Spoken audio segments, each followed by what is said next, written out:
Donc, ce matin, aidez-moi sous vos acclamations à accueillir le ministère du pasteur Jérôme ce matin.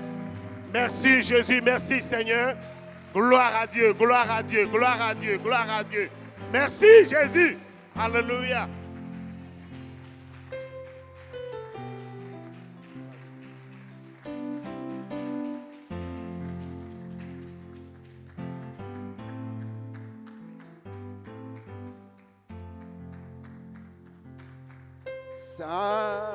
Saint-Esprit, descends, agis, descends, agis dans nos vies.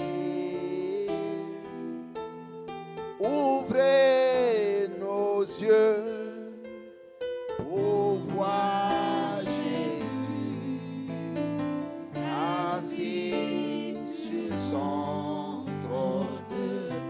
Saint-Esprit, Saint-Esprit, oh Manderebo Sakaya, oh Ramaka Satailerbo Shakaya, descends, agis dans nos vies. Ouvrez nos yeux, alléluia, pour voir Jésus assis sur son trône de gloire. Alléluia.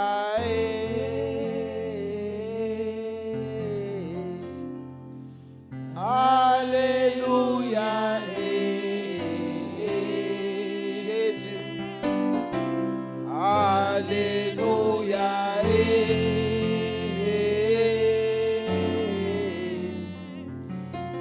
Alléluia. Élevons Jésus. Allez, élève Jésus dans ton cœur. Alléluia. Acclame le Seigneur.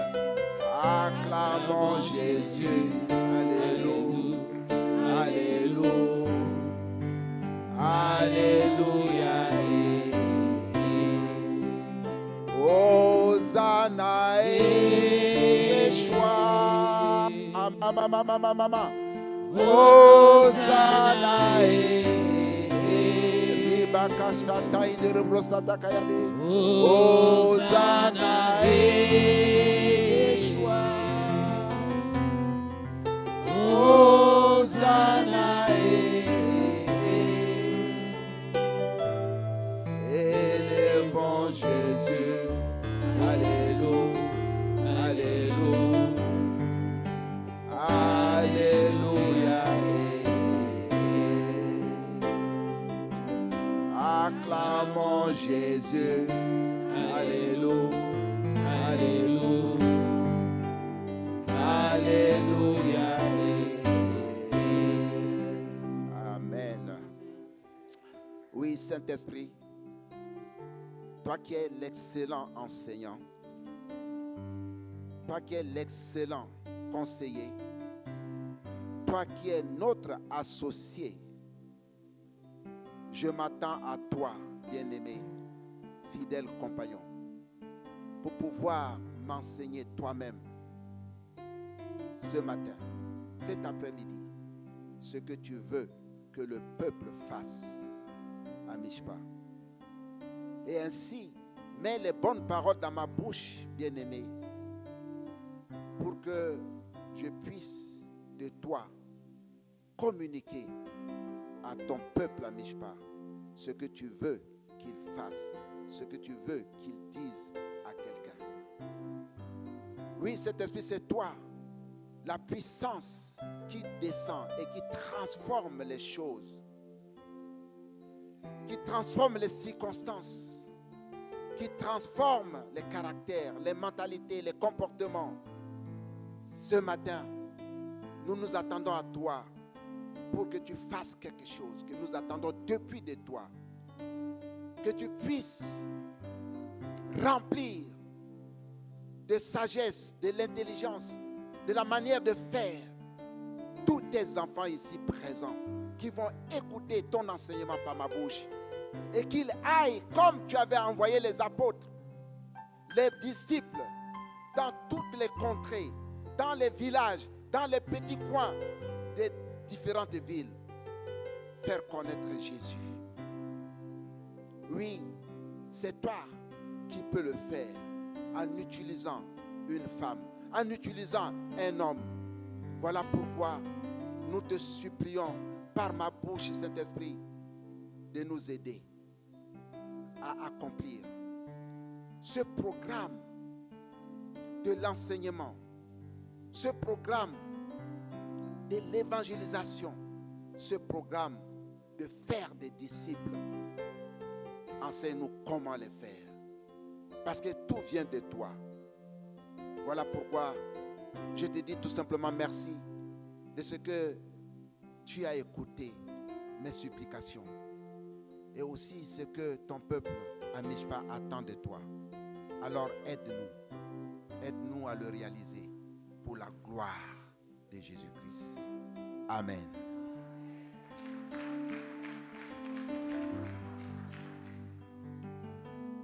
Je bénis le Seigneur parce que le visionnaire a tout dit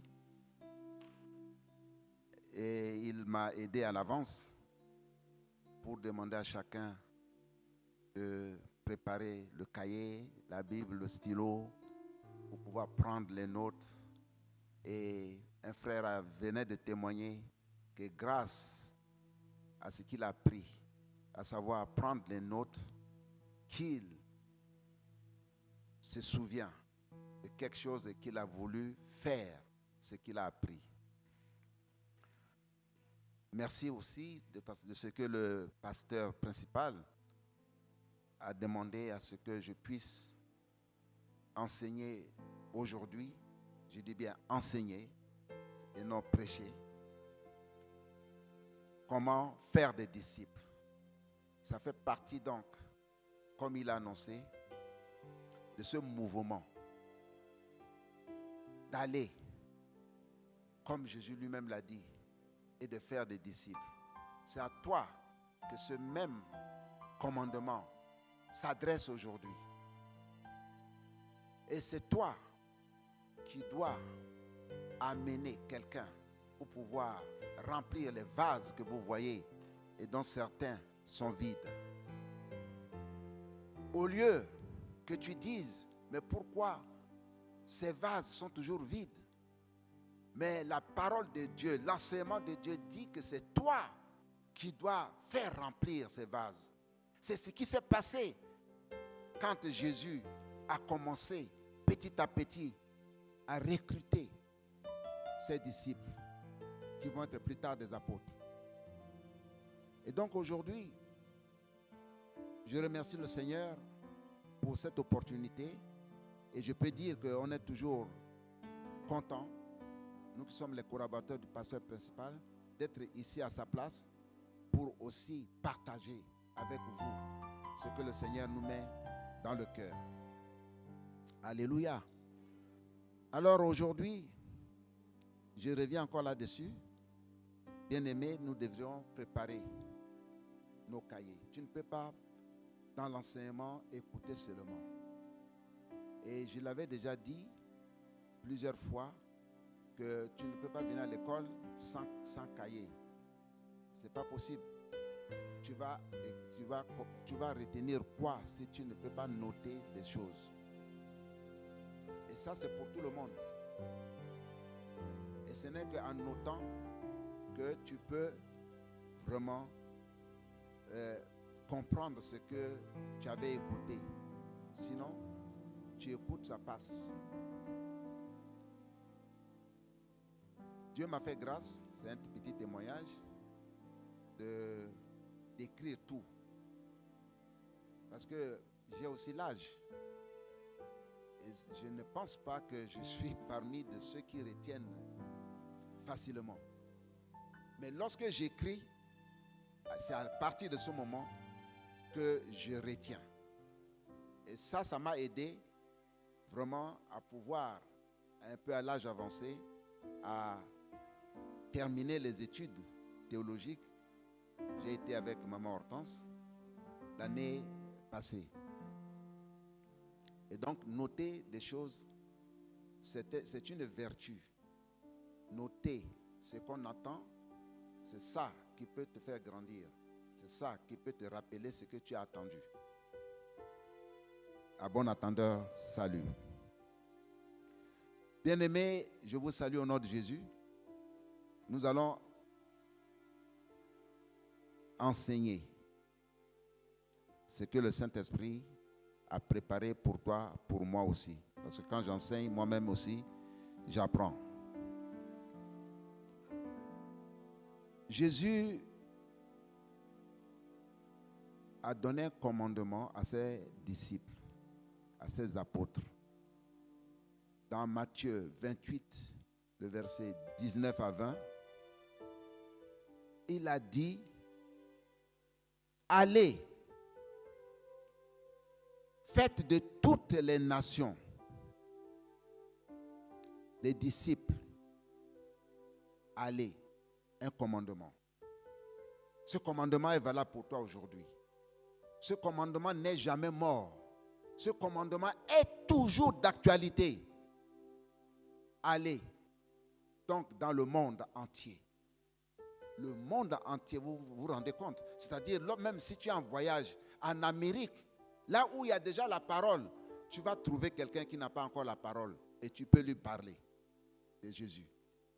Dans le monde entier, faites des disciples parmi les peuples. Dans certaines versions bibliques, on parle de nations.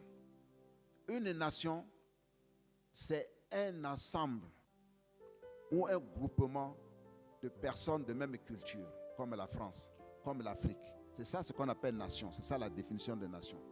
Et quand Jésus dit, allez, faites de toutes les nations, ça signifie que l'évangile n'est pas venu que pour les blancs. Je m'excuse du terme. Mais les nations africaines, nations indiennes, pygmées, nations chinoises. Voilà pourquoi l'évangile a parcouru le monde. Parce qu'il parle ici des nations. Faites de toutes les nations. Et baptisez-les au nom du Père, du Fils et du Saint-Esprit. Le verset 20 va parler, je crois, d'appliquer. Je crois que c'est le verset 20, n'est-ce pas? Oui. Apprenez-leur et apprenez-leur. Je ne vois pas passer au tableau. Et apprenez-leur à appliquer tout ce que je vous ai appris. Voyez-vous, une discipline. Il leur a appris et il leur dit de leur dire également d'appliquer ce que moi je vous ai enseigné. Si tu n'appliques pas ce que le pasteur t'enseigne, si tu n'appliques pas la parole qui passe et qui est l'évangile, et qui est prêché tous les dimanches, qui est prêché dans les soirées, qui est prêché dans les retraites, qui est prêché dans les veillées de prière, qui est prêché dans les séminaires. Si tu n'appliques pas, bien-aimé, comment tu feras pour être mature? Comment tu feras pour grandir spirituellement? Comment tu feras pour aussi impacter quelqu'un par ton comportement? C'est lorsque tu appliques ce que tu attends. Et c'est même de là qu'on parle de la foi. La foi vient de ce qu'on attend. Et ce qu'on attend, c'est la parole de Dieu. Mais si tu n'appliques pas, tu n'as pas la foi. En quelque sorte, c'est ce que cela signifie. Quelqu'un peut dire Amen. Donc j'ai insisté là-dessus. Alors, le thème que nous allons ensemble voir, avec la grâce de Dieu, si je peux terminer dans l'heure que le pasteur m'a donnée. Comment faire les disciples? Ça, c'était déjà la partie pratique. Comment faire les disciples? Mais en attendant d'arriver là-bas, nous allons quand même essayer de dépoussiérer un peu, de dire un peu comment les choses sont passées pour en arriver là, pour que ça puisse mieux rester dans les âmes, dans les mémoires. Donc, ce verset de Matthieu 28, 19, 20, Jésus a parlé sous forme de commandement. Et à l'époque, si cela pouvait se faire encore aujourd'hui, ce serait vraiment, on n'aurait même pas beaucoup à se casser la tête. À l'époque, quand le maître disait quelque chose, c'était appliqué, c'était retenu, c'était oui et amen. Voilà pourquoi on va les appeler les disciples disciplinés. Ils étaient disciplinés. Quand tu es discipliné, tu fais ce que le maître dit de faire. Vous savez, parfois on prie, j'ai l'habitude de le faire. Quand j'invoque le Saint-Esprit, je dis, je suis ton esclave. Je fais ce que tu veux que je fasse. Je dis ce que tu veux que je dise. Je ne veux pas dire ce que je veux dire, mais je veux dire ce que tu veux que je dise. Ça, c'est la discipline. Amen. Donc, faire les disciples, pourquoi?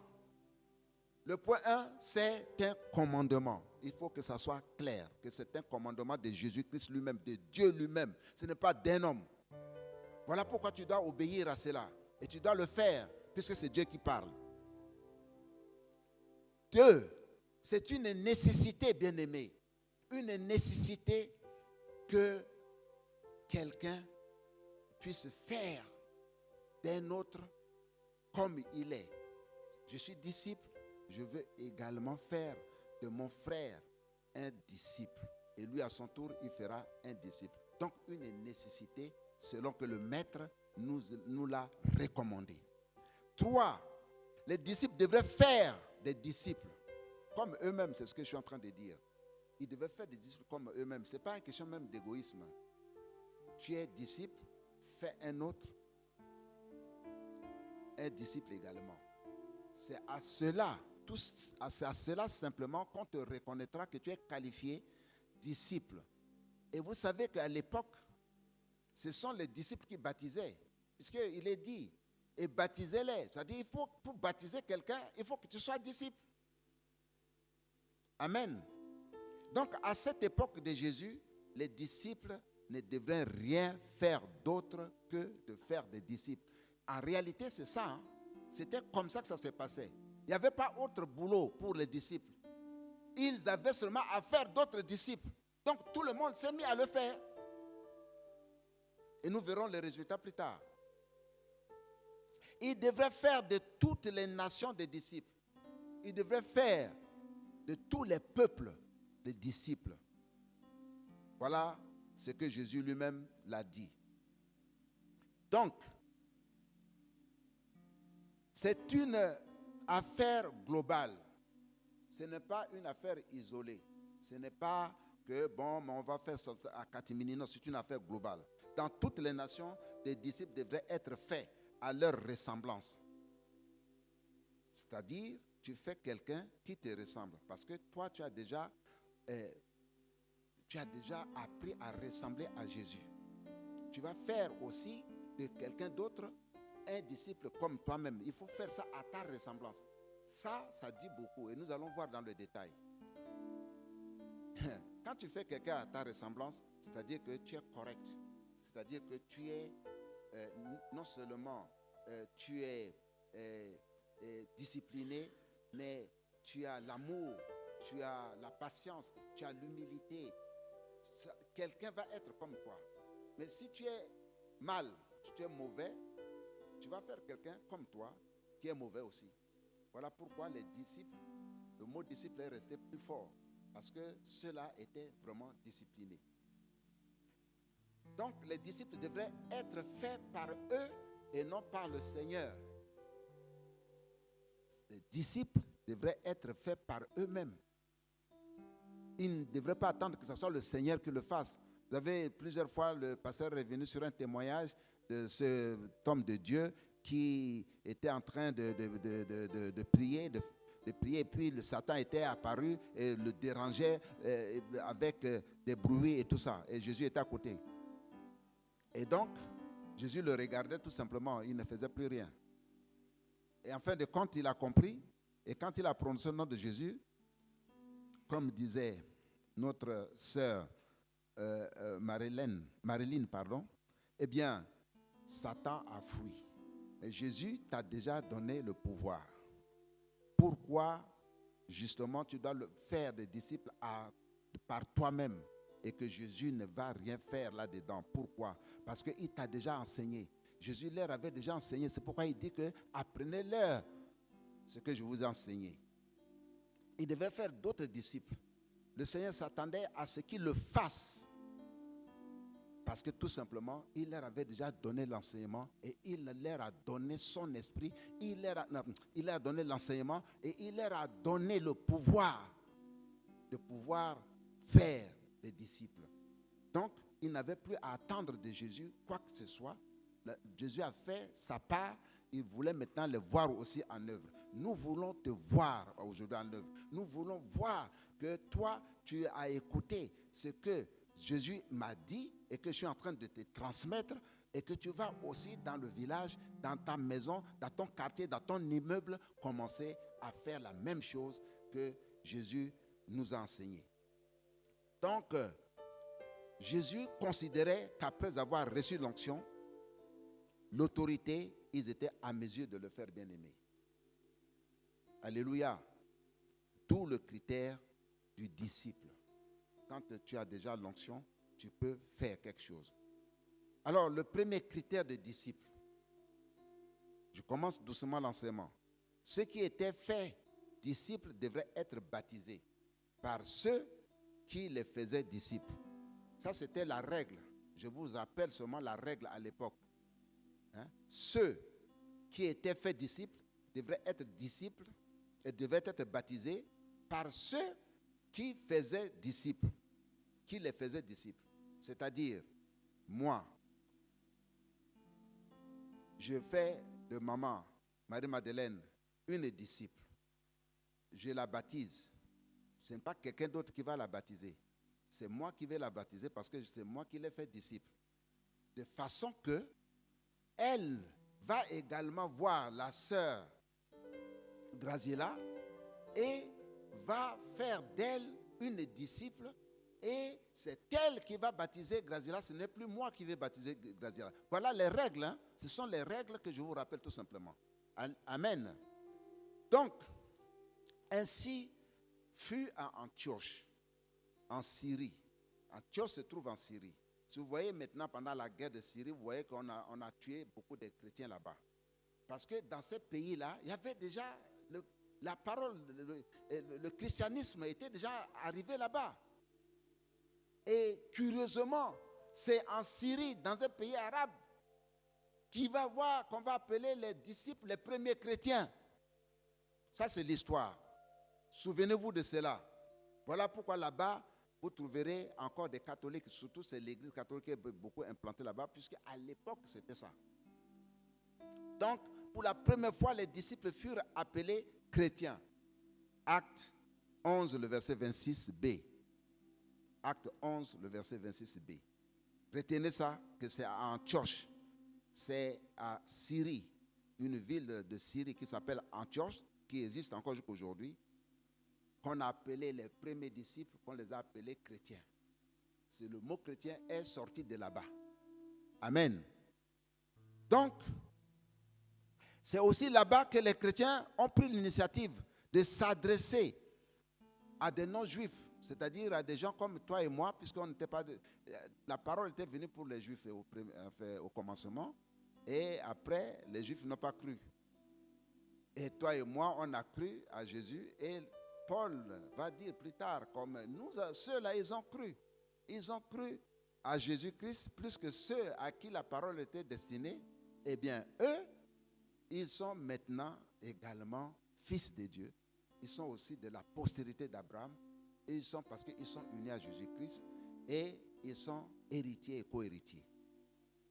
Ainsi, le diacre Philippe a prêché à Samarie également, aux non-chrétiens, aux non-juifs, pardon. Et là-bas, il y a eu des baptêmes. C'était un disciple. C'est un exemple. l'apôtre, le diacre Philippe est allé à Samarie et là-bas, il a prêché puissamment et à la fin, il a baptisé ceux qui ont accepté Jésus-Christ. La même chose, quand tu annonceras Jésus à quelqu'un, quand tu donneras Jésus à quelqu'un, quand tu vas être un disciple, tu vas à la fin, cette personne à qui tu as apporté la parole, il t'appartiendrait de le baptiser parce que ça fait partie du commandement que Jésus a donné dans Matthieu 28, 19 à 20. Donc, Antioche en Syrie, les disciples ont évangélisé cette ville et fait un nombre aussi de disciples. D'où, là-bas, il y a eu des chrétiens et qui sont restés encore jusqu'à aujourd'hui, malgré les persécutions. Ils sont restés chrétiens. Les disciples fortifiaient. Un disciple, il doit fortifier un autre à résister aux tribulations. Vous savez, dès qu'on parle de Dieu, n'importe où vous serez, vous aurez des attaques, vous aurez des tribulations, vous aurez des contraintes. Mais Jésus a fait une promesse à ces disciples-là qu'il a formés. Parce qu'ils avaient beaucoup de problèmes. Il leur a fait une promesse. Il a dit, il ne les a pas dit que vous aurez que le bonheur, vous aurez que tout à votre portée. Mais il leur a dit, vous connaîtrez des tribulations. Mais moi, j'ai vaincu le monde. Alléluia. Et si Jésus est en toi et que tu connais des tribulations, souviens-toi qu'il a vaincu le monde et toi aussi, tu vaincras le monde. Et c'est une promesse qui est forte, qui est puissante, qui doit t'accompagner dans ce que tu vas faire. Quand tu auras pour faire des disciples bien-aimés, retiens que tu auras aussi des contraintes. Tu auras des gens qui vont te chasser, des gens qui vont t'insulter. Tiens-toi ferme. Sois ce que tu es, disciple. Fais comme Jésus. Ne rends pas l'insulte et ne te fâche même pas. Et surtout ne te décourage pas. Donc l'enseignement dit que les chrétiens là-bas exhortaient et persévéraient dans la foi. Dans la foi, bien-aimée. En disant que c'est pas beaucoup de tribulations qu'il nous faut entrer dans le royaume de Dieu. Voyez-vous, ce sont ceux qui ont connu des tribulations qui rentreront dans le royaume de Dieu quand ils auraient à persévérer. Alléluia. Et donc, Acte 14, verset 21 à 22. Alors, je récapitule. C'est pour cela qu'il faut écrire. Premièrement, la formation des disciples est une nécessité, c'est ce que j'avais dit. Jésus l'a ordonné. Deuxièmement, au commencement, seuls les disciples étaient connus. C'était vrai, parce que c'était comme ça que plus tard, vous verrez, Paul ira les chercher pour leur faire du mal. Seuls ceux-là étaient connus parce qu'ils étaient forts. Ils annonçaient la parole. On les distinguait parmi les autres. Au commencement, seuls les disciples étaient connus. Ceux qui crurent au début au Seigneur Jésus-Christ, et ils devenaient immédiatement disciples. Quand tu croyais, après qu'un disciple t'a enseigné, t'a parlé de Jésus, eh bien tu devenais automatiquement disciple. Et la Bible dit qu'ils reçurent le bon évangile. Le bon évangile, c'était de venir à la vie de disciple. La vie de disciple. 3. La formation des disciples est le seul moyen pour évangéliser effectivement le monde et bâtir les églises. Je dis bien, c'est le seul moyen effectif pour pouvoir évangéliser et bâtir les églises. C'est les disciples qui ont bâti les églises, c'est-à-dire qui ont amené des âmes à Jésus-Christ pour que ça soit le corps du Christ. Donc, bien-aimé, c'est toi, vous voyez ici clairement, qui va amener dans la maison de Dieu, qui va bâtir l'église. Ce n'est pas Jésus-Christ qui va le faire à ta place. Il t'a déjà enseigné, il t'a déjà donné la technique et c'est ce que nous allons voir dans la pratique. Donc, selon les rapports des statisticiens chrétiens, les pasteurs qui ont fait des études pour les statistiques, pour voir comment ça fonctionne, qu'est-ce que ça produit lorsque nous allons évangéliser, etc. Tout ça aujourd'hui, bon, vous qui connaissez bien l'Internet, vous pouvez aller là-bas sur Google, vous trouverez tout ça là, tous ces renseignements. Donc, depuis que le Seigneur a donné ce commandement, bien aimé, le Seigneur avait promis qu'il serait avec les disciples jusqu'à la fin du monde pour les aider. C'est-à-dire que lorsque tu vas être disciple, que tu vas commencer à enseigner, commencer à faire un autre disciple, il y aura des petits problèmes, mais le Seigneur Jésus sera avec toi. Alléluia. Il a promis. Le Seigneur voulait que le processus de faire des disciples et leur enseigner à faire des disciples continue jusqu'à la fin du monde. C'est de ça qu'il s'agit. Voilà pourquoi je prends du temps pour pouvoir bien vous mettre un peu dans la conscience de comment les choses devraient se faire et comment les choses se feront lorsque tu vas te mettre aussi dans le mouvement, comme le pasteur le disait tout à l'heure. Nous avons annoncé donc une campagne d'évangélisation, de faire des disciples, et tu dois faire partie de ça. Et tu verras comment, nous allons voir comment tu dois le faire. Là, nous sommes en train d'expliquer pourquoi cet enseignement, pourquoi être disciple, comment ça s'est passé pour que les gens soient aujourd'hui des disciples, comme partout dans le monde. Nous ne sommes pas encore à la fin du monde. C'est-à-dire quand Jésus a dit jusqu'à la fin du monde, nous ne sommes pas encore à la fin du monde. Ça, ce qui signifie que c'est maintenant que tu commences aussi à faire des disciples jusqu'à attendre la venue de Jésus, jusqu'à attendre la fin du monde. Alors, dans l'historique, au début, ceux qui crurent au Seigneur deviennent immédiatement des disciples. Ça, je suis toujours en train de récapituler. Ils ne reçurent pas un évangile anormal qui leur donnait quelque espoir au cas où ils viendraient au Seigneur sur leurs propres conditions. Parce qu'il y a des gens qui viennent à Jésus avec des calculs. Ils viennent à Dieu avec des calculs. Ah, moi je vais venir à Dieu pour avoir mon mari. Je vais venir à Dieu pour avoir mon enfant. Je vais venir à Dieu pour avoir la richesse. Non, tu viens d'abord, la Bible nous a prévenus, cherche d'abord tout simplement le royaume des cieux. Cherche. Dieu connaît ton cœur, il sait ce que tu attends, il sait ce que tu veux. Mais ne viens pas avec un calcul à Dieu. Viens tout simplement pour connaître ce Dieu qui est le maître de toutes choses et qui va tout faire. Alléluia. Donc, venir au Seigneur, c'était également venir à la vie des disciples. C'est accepter aussi d'affronter le monde avec ses tribulations. La Bible dit, ceux qui reçurent de bon cœur sa parole furent baptisés. Et à ce jour, le nombre de disciples augmenta d'environ 3000 âmes. Cela est possible, ce miracle, qui est dans Acte 2, le verset 41-42. Bien-aimés, cela est possible. Que nous puissions aussi vivre ce miracle lorsque nous allons nous mettre à faire des disciples. Dieu va voir que nous sommes en train de nous battre. Dieu va voir que nous sommes en train de faire des efforts pour amener des âmes à lui. Alors lui, Dieu va intervenir maintenant. Et il va produire ce miracle. C'est comme ça que ça s'est passé. Le miracle de 3000 âmes là s'est produit parce que les gens étaient en train de faire des disciples. Il dit, bon, mais je ne vais pas seulement laisser les gens faire un disciple, 2 disciples. Je vais augmenter le nombre des âmes. Amen. Alors, comment ils vivaient leurs conditions de vie, les disciples? Parce qu'il y a aussi cet aspect des choses.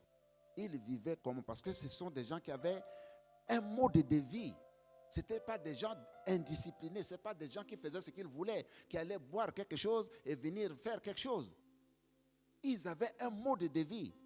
Premièrement, la Bible dit qu'ils persévéraient dans l'enseignement des apôtres. C'est-à-dire ce que nous sommes en train de faire. L'enseignement que les pasteurs donnent, l'enseignement que les femmes, les hommes de Dieu donnent. Et eux, ils persévéraient. Ils étaient en train de faire. ils venaient toujours à cet enseignement parce qu'ils avaient toujours envie de comprendre, de grandir. C'est de cela qu'il s'agit. Persévérer dans l'enseignement des apôtres. Les enseignements des apôtres, c'est ce que nous sommes en train de faire. C'est ce que je suis en train de faire. C'est ce que les pasteurs font. C'est ce que les femmes de Dieu font. Mais eux, ils ne viennent pas une fois et puis ils attendent la 5e fois pour venir. Non, ils venaient tous les jours. Amen. Deuxièmement, dans la communion fraternelle, c'est-à-dire ces gens-là qui venaient là, ils étaient fraternels entre eux. Ils ne s'entre-déchiraient pas. Ils ne s'en voulaient pas. Ils ne se critiquaient pas. Les gens étaient dans la fraternité. Et c'est ça qui touche le cœur de Dieu. Pour voir, et nous avons vu le psaume 133 tout à l'heure. Oh, qu'il est bon que les frères et sœurs soient ensemble. Et c'est là que Dieu apporte sa bénédiction. Bien-aimés, Dieu ne peut pas apporter la bénédiction là où les gens ne se comprennent pas, là où les gens ne sont pas ensemble, là où les gens ne sont pas dans l'amour, là où les gens ne sont pas dans la fraternité. Faux. Dieu agit que là où il y a la tranquillité, là où il y a l'amour, là où il y a la compassion. Dans la rupture de pain, voyez-vous, jusqu'à dans la rupture de pain, c'est-à-dire ils mangent ensemble.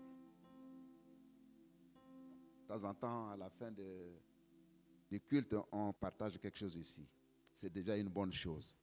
Quatrièmement, dans la prière. Bien-aimé, quelqu'un disait tout à l'heure dans le témoignage, venez à la prière. Je crois que c'était la sœur Roberta. Venez à la prière. Eux, ils étaient dans la prière. Quand on disait, nous allons veiller, ils sont là. Nous allons jeûner, ils sont là. C'était ça, le mode de vie des disciples. Et je voulais attirer l'attention sur ça, parce qu'on ne devient pas disciple n'importe comment. Il y a un mode de vie. Leur mode de vie, c'est ce que je viens de vous énumérer. Maintenant, les avantages. Il y a les avantages des disciples. Dans ce mode de vie, il y a des avantages. Comme Jésus, le Seigneur faisait des disciples, ils étaient ce qu'il voulait que les disciples soient. Il voulait qu'ils soient porteurs, tous porteurs de fruits, de bons fruits. Nous allons voir Galates 5, le verset 22, rapidement au tableau, pour que tout le monde voit ce que Jésus voulait que les disciples soient. Ça, c'est ce que j'appelle ici, ce que l'enseignement appelle ici, les avantages de ce mode de vie. Quand les gens étaient comme ça, nécessairement, ils portaient beaucoup de fruits. Mais le fruit de l'esprit, c'est l'amour, la joie, la paix, la patience, l'amabilité, la bonté, la fidélité. Voyez-vous, c'est ça, ce qui était comme avantage que les disciples partageaient. Et ces personnes-là avaient cette nature. Je veux que toi aussi tu aies cette nature au nom de Jésus. Retenez que ce mode de vie, bien-aimé, amenait Dieu à agir puissamment au sein de son peuple. Nous ne cessons de vous rappeler que ce n'est que par ce mode de vie de la fraternité que Dieu peut agir puissamment dans la vie de son peuple. Quand nous allons faire des disciples, c'est ce que la personne qui n'est pas encore disciple, il faut qu'il trouve en moi un témoignage. Il faut qu'il trouve en moi quelque chose qui puisse le motiver, qui puisse le sensibiliser. Il faut qu'il trouve en moi que je suis amour. Le disciple que je vais faire là, il faut qu'il voie en moi quelque chose. Il voit en moi le fruit de l'esprit. Amen. Donc la parole de Dieu, à ce moment-là, se répandait partout. La Bible dit que la parole de Dieu se répandait de plus en plus et le nombre de disciples augmentait beaucoup à Jérusalem. Je veux que le nombre de disciples augmente beaucoup à Mishpa. Alléluia. Parce que si nous observons ces règles-là que je viens de vous décrire, que vous avez certainement notées, oui, Dieu, le même miracle qu'il avait fait hier, il y a plus de 2000 ans, il va le faire aussi pour nous à Mishpa. Il y a ça, ce sont les clés, c'est-à-dire ce sont les secrets pour que nous puissions voir la manifestation de Dieu dans Mishpa. Donc, la Bible dit que le nombre de disciples augmentait beaucoup à Jérusalem. Je dis le nombre de disciples augmentait beaucoup à Mishpa. Et la Bible dit qu'une grande foule de sacrificateurs obéissait à la foi. Actes 6, 7. À cause de cela, de cette fraternité, les sacrificateurs même obéissaient à la parole de Dieu. Acte 6, le verset 7. Ainsi, le nombre de croyants se multipliait pendant que les disciples faisaient des disciples. Voyez-vous, ainsi, le nombre de croyants se multipliait pendant que les disciples faisaient des disciples. Quand vous êtes rentré dans ce processus de la transformation, de faire des disciples, eh bien, le nombre de croyants augmente. Voilà les secrets pour que nous voyons ici le nombre de croyants augmenter. Bien-aimés, c'est par ce processus, cette méthode de faire des disciples par rotation, sans arrêt avec la parole, que quelque chose peut se passer, que quelque chose va se manifester de Dieu. Et Dieu va gagner tous les continents aujourd'hui. Dieu a gagné tous les continents aujourd'hui grâce à ce principe, grâce à ce processus que nous sommes en train ensemble d'écouter. Alors, remarque, il y a des pays qui sont hostiles à l'évangile de Jésus-Christ. Vous avez le Pakistan, vous avez l'Irak, vous avez l'Arabie Saoudite, vous avez l'Inde, vous avez même le nord du Nigeria, en Afrique, et peut-être dans certains pays africains. Les gens sont hostiles à ça. Mais imaginez que les disciples continuaient à faire des disciples. Vous avez vu sur les réseaux sociaux des chrétiens qui sont massacrés. Je crois que dans Matthieu 5, dans comment on appelle le discours de la montagne, Jésus, il y a ceux qui vont mourir pour Dieu, ils ont déjà gagné le royaume. Voyez-vous? Et donc, c'est pour vous dire qu'il y a des pays qui sont hostiles au christianisme, mais ça ne doit pas vous empêcher de continuer à faire ce que Jésus t'a dit de faire. Donc, dans l'histoire, il apparaît que c'est pendant ce moment de la multiplication des disciples que, justement, dans l'histoire, le Saul de Tarse, qui est devenu plus tard Paul, l'apôtre Paul. Parce que quand il a vu que le nombre des croyants, des chrétiens commençait à beaucoup augmenter, ça commençait à gêner l'administration de l'époque. Et les gens comme Paul de Tarse se sont levés pour aller massacrer les femmes et les hommes qui justement devenaient des croyants, qui devenaient des disciples. Mais Jésus l'a attendu un jour au coin, sur la route de Damas. Et un jour, Jésus l'a rencontré. Un jour, Jésus l'a confondu. Jésus l'a confondu. Et voilà que cet homme qui allait persécuter les uns, c'est pour dire, toi aussi tu seras persécuté. Quand tu commenceras à évangéliser, quand tu commenceras à faire des disciples, tu auras quelqu'un qui va te contre toi. Ton voisin musulman ne va pas t'aimer. Pour ça, il ne va pas voir que tu es en train de parler de Jésus-Christ. Mais Jésus va le confondre. Alléluia. C'est ce qui s'est passé.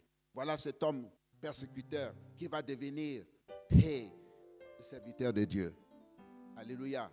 C'est à ce moment-là, l'histoire dit que c'est pendant ce moment-là que Dieu va faire ce miracle de Paul, grâce à qui nous sommes aujourd'hui ce que nous sommes.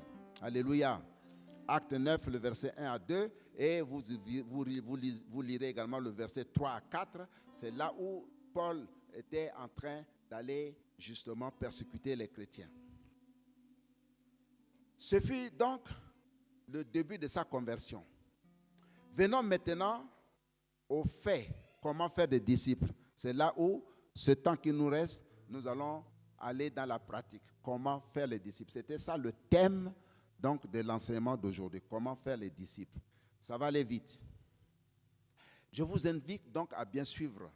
C'est ça, c'est cette partie-là que vous devrez noter, qui sont des choses simples, hein, moi je trouve. Hein? Je vous invite donc à suivre cela et à noter tout simplement comment faire des disciples. Point 1. Ça, c'est la pratique. Le disciple A, c'est moi. Disciple A.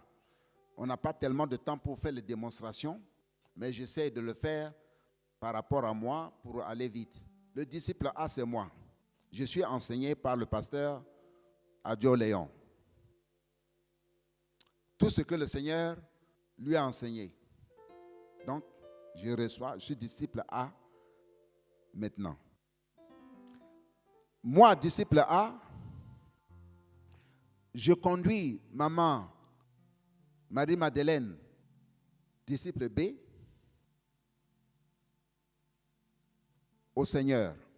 Je lui parle de Jésus, je le conduis au Seigneur et je vais faire d'elle une disciple. Je la baptise et je commence à lui apprendre ce que j'ai appris du pasteur Léon. Voilà pourquoi il est utile d'être à l'école de Dieu. Voilà pourquoi il est utile d'être là et de noter aussi les choses.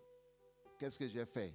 Moi, disciple A, j'ai été formé par, je prends le Seigneur, c'est le pasteur Léon, et je suis disciple A, je vais maintenant faire amener à Jésus-Christ maman Marie-Madeleine, qui va devenir disciple B.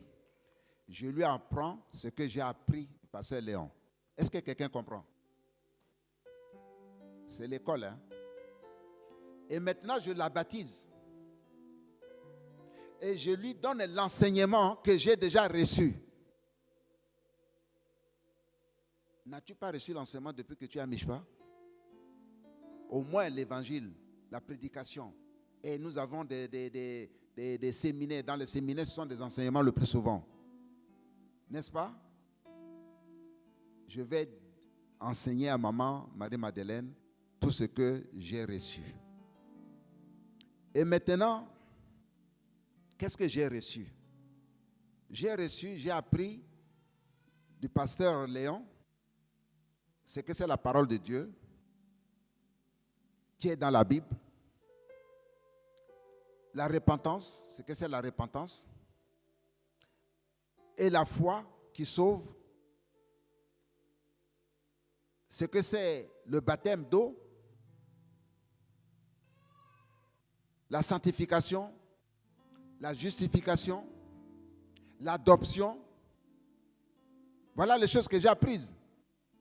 Le Saint-Esprit, le baptême du Saint-Esprit. Comment mener une vie chrétienne irréprochable. Voilà les choses que j'ai apprises. Ce sont ces choses-là que je vais enseigner maintenant à maman Marie-Madeleine. Elle est maintenant disciple B. Je continue à faire d'autres disciples. Mais disciple B, maman Marie-Madeleine, va maintenant prendre disciple C.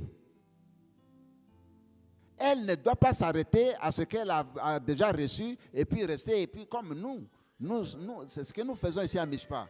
Nous avions reçu, mais nous n'avions pas transmis ce que nous avions reçu. Il s'agit ici de transmettre ce que tu as reçu. Maman Marie-Madeleine, disciple B, va trouver Sœur Grazilia et va faire de Sœur Grazilia, va amener Sœur Grazilia à Jésus. Disciple C. Amen. La disciple C va faire la même chose qu'elle a prise de la disciple B qui est maman Marie-Madeleine. Est-ce que vous voyez le schéma? Est-ce que ça va? J'aimerais que quelqu'un me dise que ça va, si vous avez compris. Alléluia.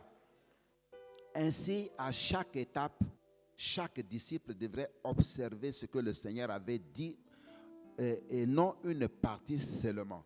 Observer ce que le Seigneur Jésus-Christ avait dit et non observer une partie seulement. Parce que beaucoup de gens vont observer seulement une partie de ce qu'ils ont appris, de ce qu'ils ont entendu. Et nous les hommes, nous aimons beaucoup plutôt retenir ce qui nous plaît. ce qui me plaît, je retiens. Ce qui ne me plaît pas, je ne retiens pas. Quand on dit que le disciple, il doit être amour, bon, moi, ça me convient pas. Il doit être fraternel, ça ne me convient pas. Alors moi, ce qui me convient, c'est de papoter. Vous voyez, ça c'est, la Bible dit ici qu'ils ne doivent pas appliquer une partie de ce qu'ils ont appris. Ils doivent appliquer le 100% de ce qu'ils ont appris. Alléluia.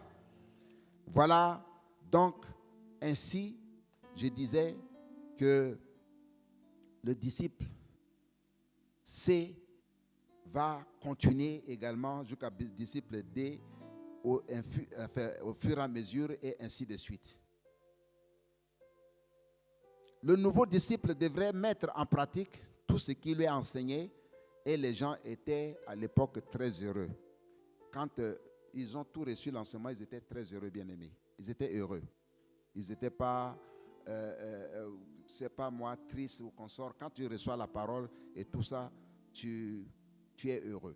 Alors je vous pose la question. Est-ce que vous venez, ceux qui viennent au cours biblique, ou ceux qui, comme le pasteur avait posé la question, est-ce que vous mettez en pratique ce qu'on vous apprend? J'aimerais que vous levez les bras à votre tour. Est-ce que vous mettez en pratique? Mais quels sont les gens qui mettent en pratique ce qu'ils apprennent ici? 3, 4, 5, 6 doigts, ce sont les mêmes doigts. Donc, acclamons quand même le Seigneur pour ces doigts-là. Donc nous venons, on va aller très vite, nous venons d'étudier le premier schéma. Ça c'est le premier schéma. C'est ce qui s'est passé avant. Vous avez, j'espère, bien noté. Étudions maintenant une autre méthode en société. Une autre méthode en société, c'est-à-dire là où vous vivez, dans votre foyer. Mais on ne rejette pas les principes fondamentaux que nous avions vus ensemble là. On ne rejette pas ça. Une société, c'est là où tu vis avec les gens. Par exemple, un quartier. Ça, je l'appelle ça comme société.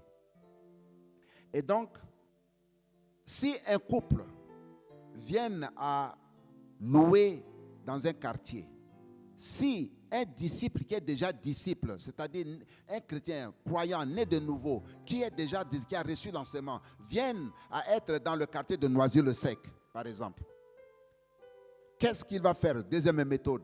Retenez ça très bien. C'est très important et c'est même l'une des méthodes les plus efficaces qui, selon les statisticiens, donne plus de résultats. Le couple qui est installé commence à prier. Ils ont un objectif de faire des disciples. J'ai dit, commence à prier et à jeûner. Vous ne pouvez pas faire des disciples sans prière, sans jeûner. Parce que vous ne savez pas qui vous allez aborder. Donc la prière va préparer le terrain, bien-aimé. Si la première année, le couple ou la sœur, le frère, disciple, met en place une cellule maison, je dis une cellule maison, chez eux, ou chez elle, ou chez lui, dans le quartier, cellule maison, toujours prier et jeûner. Ils jeûnent exclusivement pour gagner les âmes à Jésus-Christ. C'est ça le sens de jeûner et de prier ici. Le couple ou le disciple né de nouveau dans l'année pourrait au moins conduire 2 personnes. Au moins 2 personnes dans l'année. Nous sommes dans la deuxième méthode. Il pourra au moins conduire 2 personnes. Dans ton quartier, tu as ta maison, tu as ton appartement, tu vas maintenant prier et tu vas dans l'année certainement au moins avoir 2 personnes que tu vas amener au Seigneur. Et tu vas faire de ces 2 personnes-là les disciples. Alléluia. Nous allons appeler ce premier couple le couple A. Le couple A a fait 2 disciples. Ou la sœur A a fait 2 disciples. Le frère A a fait 2 disciples étant dans son appartement avec une cellule maison.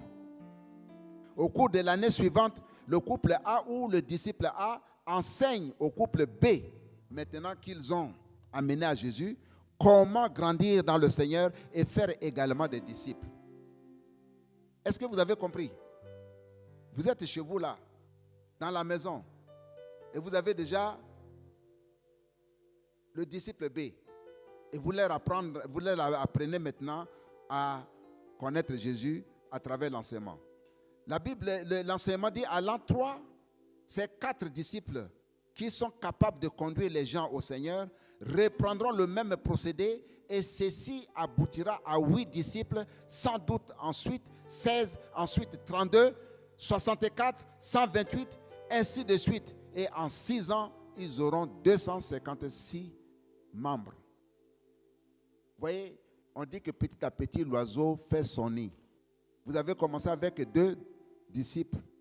Et puisque vous avez persévéré, la cellule maison va devenir église. C'est comme ça que le pasteur Yonggi Cho a écrit dans son livre qu'il a commencé avec une cellule maison pour avoir l'église la plus grande du monde aujourd'hui. Alléluia. Donc l'œuvre de Dieu grandira calmement. Et l'ennemi, Satan, n'aura même pas le temps de vouloir s'attaquer à l'œuvre de Dieu parce que ça s'est fait calmement, tranquillement, sans bruit. Donc, 3e méthode maintenant. Nous avons vu la première méthode, 2e méthode, la 3e méthode. Donc, la grande partie de l'évangélisation sera faite au niveau personnel. C'est-à-dire, ce sera aussi une communication de vie. Qu'est-ce que c'est une communication de vie? C'est le témoignage. Et Diacre Franck disait, témoigner, c'est évangéliser. Donc, vous êtes des évangélistes. Parce qu'à l'époque, les apôtres n'étaient que des témoins, comme il est dit dans Acte 1, le verset 8. Et donc, je parle ici de communiquer ta vie, c'est-à-dire ce que Jésus a fait dans ta vie. Et c'est ça que lorsque Pasteur Léon a lancé la campagne d'évangélisation, je n'étais pas là, mais j'ai suivi ça de loin, d'évangélisation, je crois le lundi de Pâques, vous étiez partis sur le terrain. Et c'est là où chacun était dans un coin ou deux par deux, je ne sais pas. Qu'est-ce qu'il faut faire quand vous êtes maintenant en campagne, vous sortez, vous allez à la bouche de métro, au marché? Premièrement, je suis disciple A. Il y a quelqu'un qui sort de bouche de métro, de marché, je l'aborde. Première chose, bonjour ma soeur, bonjour mon frère. Est-ce que je peux vous parler juste? Vous pouvez m'accorder 2 minutes? Juste 2 minutes? Il va s'arrêter. La façon dont tu l'as abordé avec sourire, il va s'arrêter. Il va vouloir t'écouter. Et tu dis, tu sais, j'ai envie vraiment de partager avec vous ce que j'ai vécu, ce que Dieu a fait dans ma vie. Et ça, tu ne vas pas lui raconter ta vie sur 30 minutes. Parce que le gars, il vient de travail, où il est venu acheter, et il doit partir. C'est rapide. Moi, j'étais malade. Les médecins ont dit que je devrais mourir. Prophétie clinique, comme on le dit, dans le jargon charismatique. Mais, un jour, quelqu'un a prié pour moi, au nom de Jésus. Me voici aujourd'hui vivante. Ou bien, me voici aujourd'hui vivant, ma soeur. Voilà ce que j'ai voulu juste vous dire. Que c'est Jésus-là, ce qu'il a fait pour moi. Je ne sais pas quel est ton problème. Il peut le faire aussi pour toi. Et maintenant, tu sors ton dépliant et tu dis, si ce témoignage t'a touché ou vous a touché ma soeur, voilà là où je suis. Le dépliant, il y a l'adresse de l'église. Et maintenant, s'il est intéressé, il va te dire, ah ma soeur, je veux bien venir. Est-ce que tu as ton numéro? Il va peut-être, Dieu va faire quelque chose parce que tu as prié avant d'aller. Et lorsqu'il te donne son numéro, ne le lâche plus. Ne le lâche plus. Ou ne le lâche plus. Tu vas appeler, tu vas dire, mais tu vas l'inviter chez toi. Et puis, tu vas le conduire maintenant à l'église. Et c'est comme ça que tu vas gagner une âme à Jésus et c'est toi qui vas maintenant faire d'elle maintenant le disciple B. Ça, c'est la troisième méthode quand vous allez en évangile. Évitez de prendre beaucoup de temps. On n'est pas des témoins de Jéhovah. Vous faites juste votre témoignage, juste ce que Dieu a fait. Tu cites un cas, peut-être Dieu a fait beaucoup de choses, mais si seulement un cas, le gars n'a pas de temps. Et c'est par là qu'il va voir qu'il y a quelque chose. Et c'est pour cela qu'on dit il faut que nous soyons tous nés de nouveau, parce que quand l'Esprit de Dieu en nous, Dieu va accomplir le reste. Donc, quand tu témoigneras, bien-aimé, ce qui est sûr, Jésus va accomplir le reste. Alléluia. Si tu as écouté, tu l'as gagné. Donc, la confiance se manifeste parce que simplement, la personne a vu ton comportement. Et dans les cellules maison, dans les quartiers, c'est votre comportement qui définira le reste. Alléluia. Mettez ça, j'ai failli oublier ça. Donc, prenons un exemple concret. Un disciple qui doit rendre témoignage à ses collègues, amis, parents, pour les amener à Jésus, il devra d'abord vivre son message, c'est-à-dire être un bon né de nouveau. Alléluia. Parce que tu ne donnes que ce que tu as. Si tu es sorcier, tu vas donner la sorcellerie. Mais si tu es réellement né de nouveau, tu vas donner la nouvelle naissance à quelqu'un. Donc, il faut que tu révises. Tu vois déjà ton... Il a été prouvé que plusieurs fois, dans l'évangile vécu, les témoignages de vie ont transformé, ont touché les gens et ça a plus amené les gens à Jésus-Christ. Alléluia. Les témoignages ont plus marqué les gens, impacté les gens et eux, ils ont cherché à savoir où se trouve ce Jésus-là. Amen. C'est de ça que j'ai voulu donc parler. Alors, c'est plus durable. Quand quelqu'un est convaincu par un témoignage, c'est plus durable. Il va chercher vraiment à venir à Dieu. Bon, on peut aussi prêcher, on peut aller en évangélisation, c'est vrai. Je donne un exemple. Quand quelqu'un est invité, il est invité pour 2 jours, il va prêcher. Il y a des gens qui vont se donner à Jésus, mais quand il va partir, ce n'est pas évident que les gens qui se sont donnés à Jésus-Christ vont revenir.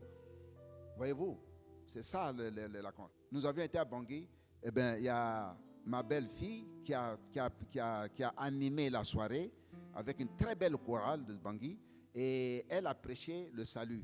Et à la fin, il y a 8 personnes qui se sont données à Jésus. Mais le lendemain, elle allait enterrer son beau-père. Et le 2e jour, elle allait prendre l'avion. Voyez-vous? Donc ça, c'est à l'eau. Donc, la troisième méthode là, vous devrez vous accrocher à ça. Alléluia. Donc, pour les campagnes d'évangélisation, vous allez 1 à 1 ou 2 par 2, que chacun soit déjà quelqu'un qui soit réellement dans le Seigneur. Donc, le disciple A aborde une personne inconnue. C'est ce que j'ai dit tout à l'heure. Ça, c'est une récapitulation. Il le salue, il la salue avec beaucoup de politesse. Si la personne s'arrête pour t'écouter, tu te présentes tout de suite, rapidement. Acte 3, tu lui dis pourquoi tu tiens à lui témoigner Jésus. 4, tu communiques aussitôt ton témoignage, le témoin de ta vie, ce que Jésus a fait de toi. Et tu cites juste un cas. 5, présente ton église et remets-lui le dépliant. 6, si l'auditeur s'intéresse à toi, témoignage. Il peut encore revenir. Tu peux l'inviter maintenant à l'église, à venir à l'église avec toi. En conclusion, nous venons d'étudier seulement les principes de comment faire les disciples selon Matthieu 28, 19 à 20. Mais il y a beaucoup d'ingrédients, il y a beaucoup de choses. C'est-à-dire que le reste de ces choses-là, c'est ce que nous trouvons dans les enseignements. Comment maintenant, comme je l'avais déjà cité, quand vous avez quelqu'un, la transmission du message à cette personne, c'est ce que tu as déjà appris. Tu as appris quoi? Qu'est-ce que c'est le baptême? Qu'est-ce que c'est la parole de Dieu? Qu'est-ce que c'est l'adoption? Je le dis seulement comme ça à vrac. Ce sont ces choses-là. Mais pour maîtriser ces choses-là, c'est à l'enseignement. C'est de venir à l'enseignement. Et c'est ce que le pasteur Léon fait et que moi, de mon côté, je fais également. Donc, si vous ne venez pas à l'enseignement, comment tu peux faire des disciples? Tout est lié. Cet enseignement est nécessairement suivi des conseils généraux. Les conseils généraux, c'est quoi? C'est qu'il faut savoir quand tu dois être un disciple et faire un autre disciple. Premièrement, t'assurer que tu as reçu Jésus-Christ lui toi-même comme ton Seigneur et Sauveur. Jean 1, le verset 12. Deuxièmement, t'assurer qu'au niveau de ta connaissance, tu as une bonne conscience devant Jésus. Parce que si tu n'as pas une bonne connaissance, ce n'est pas évident que ça puisse marcher. Troisièmement, t'assurer que tu as reçu le baptême du Saint-Esprit. Ça, il faut que ceux qui vont faire des disciples aient tous le baptême du Saint-Esprit. D'où encore nécessité d'être à l'enseignement pour recevoir le baptême du Saint-Esprit. Quatrièmement, être rempli du Saint-Esprit.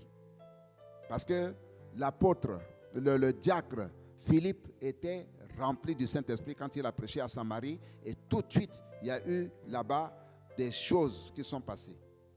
Cinquièmement, vous lisez dans Éphésiens 5, le verset 18, pour que vous compreniez. Cinquièmement, t'assurer que tu ne vis pas dans le péché. Tu ne vas pas transmettre ton habit sale à quelqu'un à une autre personne.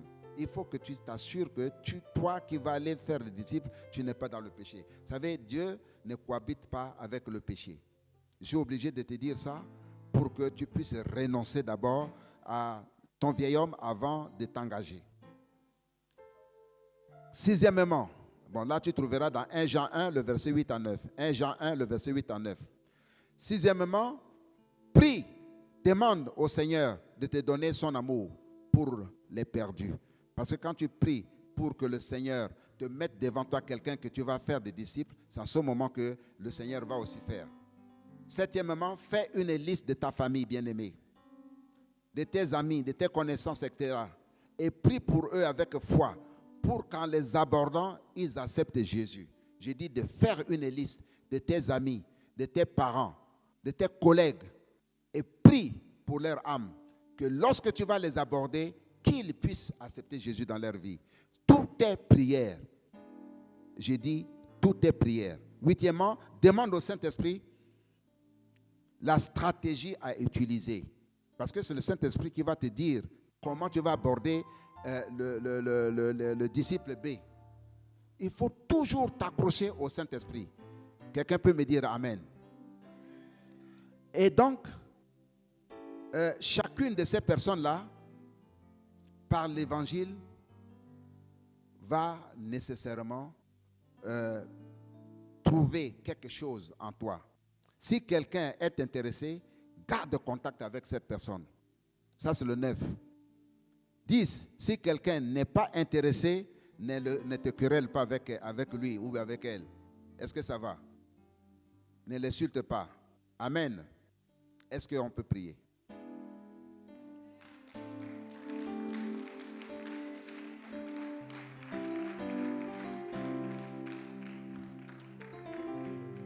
Le temps est imparti. Tu vas te lever, s'il te plaît, là où tu es.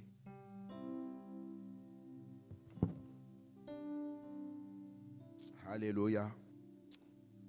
Merci, merci Jésus. Merci, merci Jésus. Merci, merci Jésus de tout cœur. Alléluia. Merci, merci Jésus.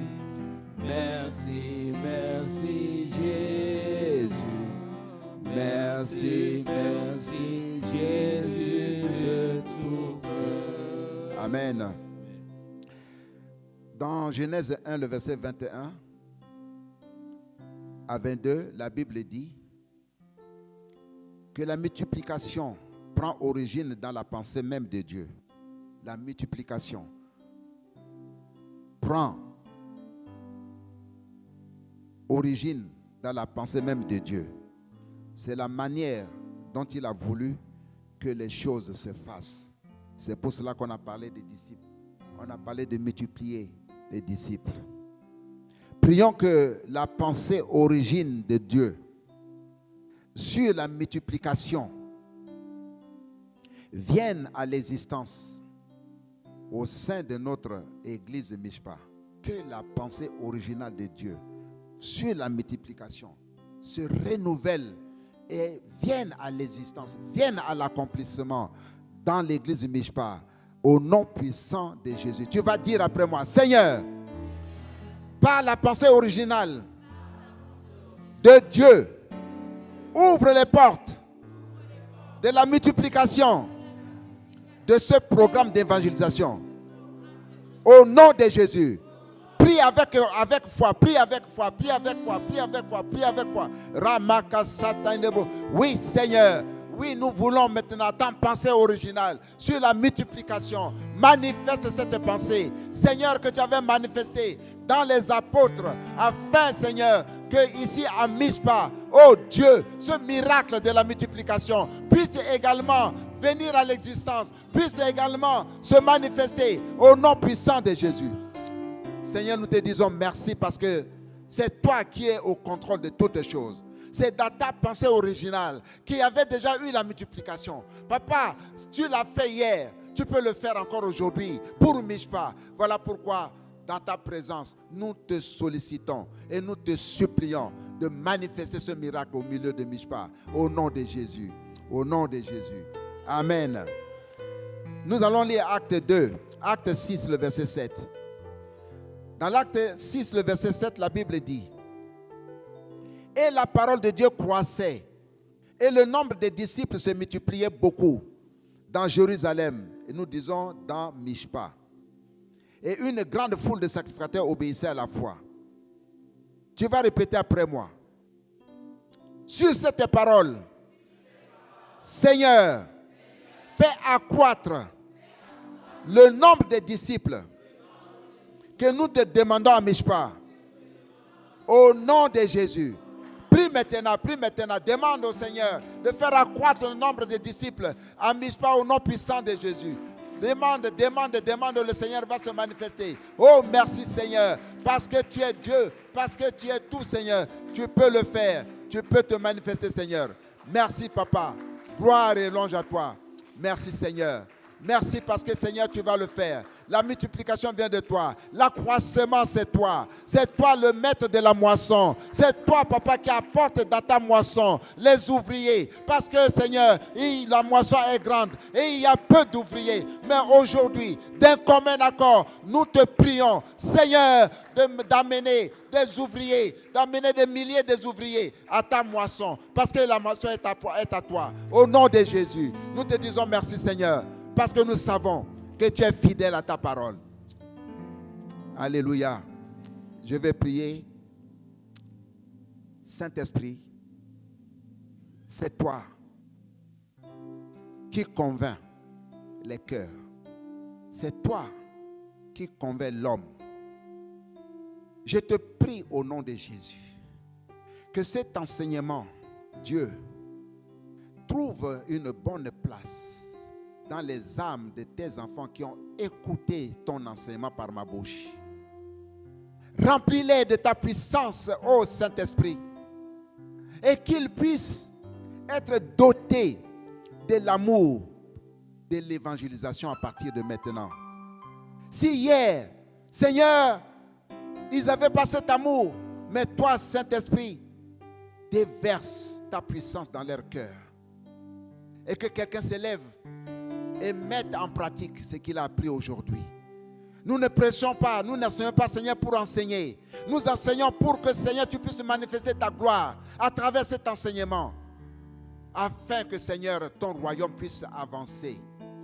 C'est toi, Saint-Esprit, qui fait avancer le royaume de Dieu sur terre et avec nous qui sommes tes enfants. Merci de ce que quelque chose va se passer. Et je prie que la gloire de Dieu puisse se manifester dans les jours à venir et que ce programme puisse être un témoignage puissant pour l'église de Mishpa et pour la gloire de ton nom. Au nom de Jésus, j'ai prié. Amen.